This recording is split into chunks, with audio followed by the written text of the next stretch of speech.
জীবনটা যেখানে যেমন, কেউ ভাবছে আর তো কয়েকটা দিন, ডিভোর্স পেপারে সাইন করলেই মুক্তি। আবার কেউ কেউ একটা সম্পর্ককে টিকিয়ে রাখার জন্যে অবিরাম যুদ্ধ করে চলেছে। জীবনের সব কিছুই আপেক্ষিক।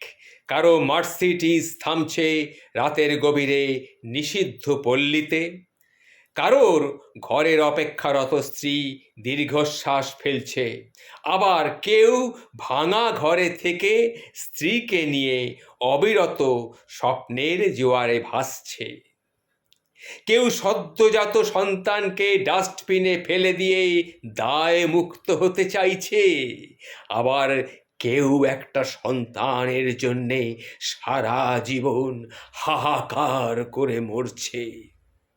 কেউ বছরে কতজন ভালোবাসার মানুষকে বদলে ফেলছে, কেউ আবার তার ভালোবাসার মানুষের জন্যে বছরের পর বছর ধরে অপেক্ষা করে চলেছে। কেউ দামি শাড়ি হাতে পেয়ে খুশি নয়, আবার কেউ তাঁতের নতুন শাড়ির গন্ধ বারবার করে শুঁকছে। কেউ প্রিয়জনের কাছ থেকে সোনা বা হীরের চুড়ি বা আংটি পেয়েও বা কানের দুল পেয়েও খুশি নয়, কেউ প্রিয়জনের কাছ থেকে পাওয়া কাঁচের চুড়িতে স্বর্গের সুখ খুঁজে পাচ্ছে। কেউ লাখ টাকার ডাইনিং টেবিলে বসেও তৃপ্তি নিয়ে খেতে পাচ্ছে না, আবার কেউ কাঁচা পেঁয়াজ কাঁচা লঙ্কা দিয়ে গোগ্রাসে পান্তা ভাত খেয়ে চলেছে।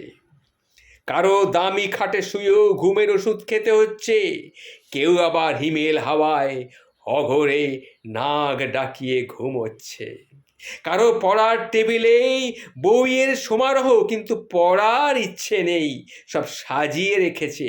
আবার কেউ পুরাতন বইয়ের দোকান চষে ফেলছে, পকেটে পকেটে পয়সা নেই বলে, টাকা নেই বলে, নতুন বই কেনার টাকা তার কাছে নেই বলে।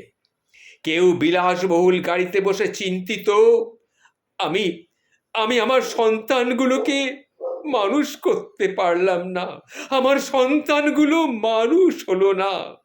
এত সম্পত্তি, আমার এত সম্পত্তি, আমি রাখতে পারবো তো?